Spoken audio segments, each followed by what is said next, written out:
जब हम छोटे थे हमें मोहम्मद रफ़ी जी का एक गाना होता था, नन्हे मुन्ने बच्चे तेरी मुट्ठी में क्या है, मुट्ठी में है तकदीर हमारी। उस तकदीर का एक बहुत अहम भूमिका जो निभाती है वो हमारी शिक्षा निभाती है। तो हम सबकी ये जिम्मेदारी बनती है आने वाली पीढ़ियों के एजुकेशन को लेकर और आज जो हमारे स्टूडेंट्स हैं उनको लेकर हम अपनी राजनीति को अलग रखकर हम इस पर चर्चा करें। सर, जब हम शिक्षा की बात करते हैं और तकदीर की बात करते हैं, हाल ही में एक एसर रिपोर्ट आई थी। एसर रिपोर्ट में करीब 6.5 लाख बच्चों का टेस्ट लिया गया था, रीडिंग स्किल्स का और मैथमेटिकल स्किल्स का।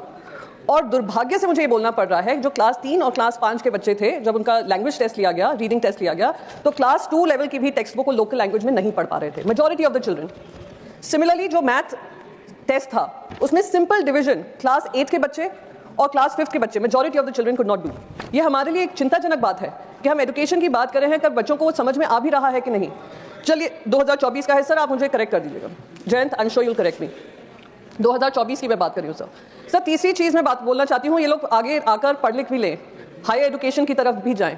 तो पिछले 10 साल में करीब 89 सेपरेट केसेस हुए हैं जहां पर पेपर लीक हुआ है, जिसकी वजह से 6.5 करोड़ बच्चे इस देश के युवा उससे प्रभावित हुए हैं। सर, महाराष्ट्र में हाल ही में चुनाव हुआ, डबल इंजन सरकार बनी और महाराष्ट्र के इतिहास में पहली बार जो स्टेट बोर्ड पेपर्स हैं 10th और 12th के, वो भी लीक हो गए।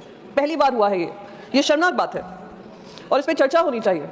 सर, करीब आरबीआई की एक रिपोर्ट है जो बताती है 25 लाख ऐसे युवा हैं जो हायर एजुकेशन के लिए जाते हैं, उनको स्टूडेंट लोन की जरूरत पड़ती है, जिसमें से करीब 70% विदेश जाकर पढ़ना चाहते हैं।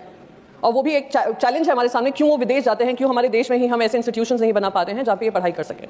70% जो हैं इसमें से जो विदेश जाते हैं, जो 25 लाख बच्चे हैं जो युवा हैं एजुकेशन लोन के लिए अप्लाई करते हैं, सिर्फ 7 लाख बच्चों को ये मिलता है। बाकियों को पर्सनल लोन लेना पड़ता है जिसका रेट ऑफ इंटरेस्ट 12 से 14% है, कहीं कहीं 14 से 18% है। इस पर भी मैं मानती हूँ एजुकेशन मिनिस्ट्री को ध्यान देना चाहिए कि कैसे ज़्यादा से ज़्यादा लोगों को, स्टूडेंट्स को जो पढ़ाई करना चाहते हैं, हायर एजुकेशन प्राप्त करना चाहते हैं, खास करके महिलाएं जो हैं जो पढ़ाई करना चाहती हैं, उनको कैसे ये लोन का माध्यम जो है उनको अच्छे से मिल सके।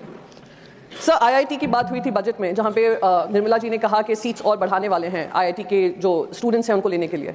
पर सबसे बड़ी चीज़ जो होती है आईआईटी में पढ़कर, जब आईआईटी का उनको, सर एक ही मिनट लूंगी, समाप्त करें। आईआईटी के जो स्टूडेंट्स होते हैं वो इस उम्मीद से इस कॉलेज में जाते हैं अच्छी एजुकेशन तो मिलेगी ही, अच्छा प्लेसमेंट भी मिलेगा।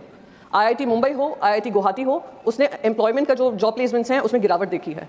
आईआईटी दिल्ली हो, उसमें भी गिरावट देखी है।